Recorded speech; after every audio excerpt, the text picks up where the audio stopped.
Halakhak sa Dilim. Episode 5, Halik ng Takot. Si Erica ay nasa kagubatan, nananatiling alerto at nagmamasid sa paligid. Sa dilim ng gabi, naramdaman niya ang malupit na presensya ng nakangiting dilim na muling nagbalik. Ang kanyang amulet ay kumikislap sa kanyang kamay, ngunit hindi nito kayang pigilin ang malupit na puwersa na bumabalot sa lugar. Erica, isip, hindi ko alam kung gaano kalakas ang nakangiting dilim, pero natututunan ko na ang lihim ng kanyang kapangyarihan. Kung gusto kong matigil siya, kailangan ko siyang harapin sa pinagmulan ng kanyang lakas, ang lugar na siyang pinagmulan ng dilim. Sumulyap si Erica sa paligid at sa di kalayuan nakita niya ang isang madilim na libis na parang hinihigop ang liwanag. Alam niyang iyon ang sentro ng lahat ng kababalaghan. Sa isang madilim na bahagi ng kagubatan, si Erica ay lumapit sa isang malaking puno ng balete, ang lugar kung saan unang ipinanganak ang sumpa. Sa kanyang likuran, nagsimula na muling magsalita ang tinig ni Mara na nagmumula sa kabila ng dilim. Mara, tinig na parang isang hiyaw. Ang mga nakaraan ay babangon. Hindi mo kayang tapusin ang lahat ng ito kung hindi mo malalaman ang pinagmulan. Naglakad si Erica papunta sa puno at doon ay natagpuan niya ang isang sinaunang altar na natatakpan ng mga lumang simbolo at mga panalangin. Ang mga ugat ng puno ay tila umaabot sa lupa patungo sa isang madilim na kuweba. Erica, nagsasalita sa sarili. Narito na ako. Kailangan kong malaman kung anong sumpa ang nakaangkla dito. Kung hindi ko ito titigil, magpapatuloy ang lahat ng ito. Bago siya pumasok sa kuweba, naramdaman niyang ang amulet na ibinigay ni Aling Nita ay nagbigay ng matinding liwanag, ngunit ang dilim sa loob ng kuweba ay tumanggap nito at parang binabalot siya ng mas malupit na presensya. Pumasok si Erica sa kuweba at sa loob nito may mga inscription sa pader, mga sinaunang pagsamba sa mga nilalang ng dilim. May mga larawang nagpapakita ng mga seremonya at sa isang sulok, isang libing na tila iniiwasan ng mga tao sa baryo. Sa harap niya, lumitaw ang isang imahe ng isang sinaunang pari. Nakatayo sa altar, tinutukoy ang nakatagong lihim na matagal nang iniiwasan ng mga tao. Erica, binabasa ang inscription. Ang ritual ng pagbabalik.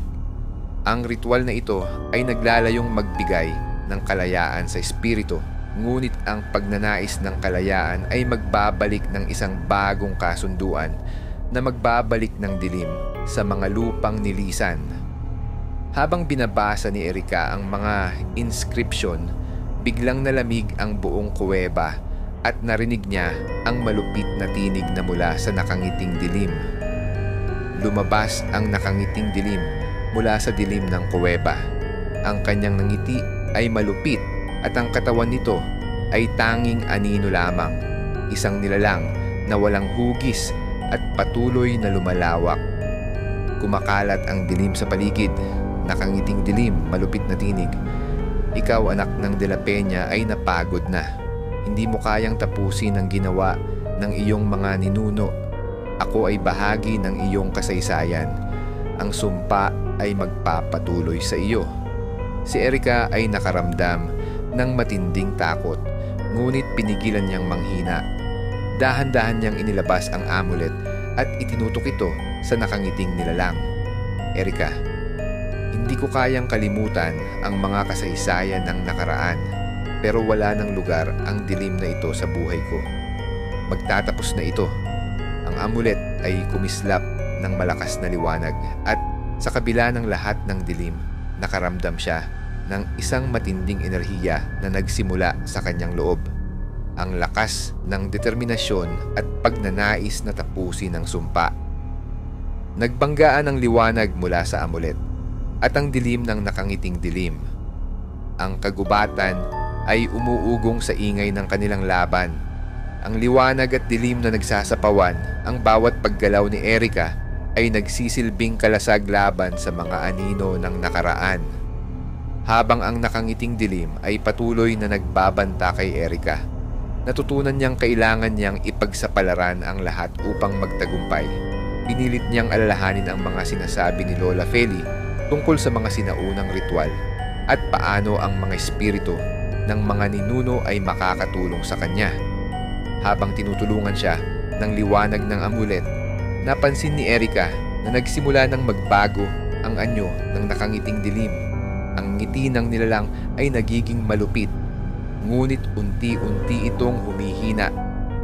Sa isang malupit na pagsabog, nagkaroon ng malakas na liwanag at ang nakangiting dilim ay napawi, nabura mula sa mundo ng mga buhay at patay. Sa mga huling sandali, nagkaroon si Erica ng isang malinaw na pagninilay. Habang binabaybay ni Erica ang madilim na kagubatan pabalik, nakaramdam siya ng matinding kagalakan at takot. Ang sumpa ng kanyang pamilya ay natapos na, ngunit may naiwan na mga tanong, ang tunay na halaga ng pagpapatawad at ang lakas na nakuha mula sa mga sakripisyo. Sa dulo ng episode, si Mara, na minsang nagbing espiritu, ay muling lumitaw, ngunit ngayon siya ay may ngiti ng pasasalamat at hindi ng ngiti ng takot. Mara, sa isang malungkot ngunit mapayapang tinig. Salamat, hindi na ako makakabalik pa. Ngunit ikaw, Erica, ikaw na magtataglay ng liwanag. Si Erica ay tumanaw sa kagubatan at sa kanyang mga mata, hindi na niya nararamdaman ang takot. Ang dilim ay napawi at ang kanyang pamilya ay magkakaroon ng bagong simula. Habang naglalakad si Erica pabalik sa baryo, ang hangin ay muling humihip ng mabangis. Tinutukso siya ng isang misteryosong tinig mula sa kagubatan. Hindi na si Mara, kundi isang bagong presensya. Tinig sa hangin.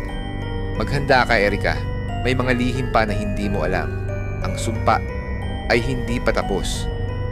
Ang episode ay nagtatapos sa isang matalim na kutitap ng amulet at isang malupit na ngiti sa dilim.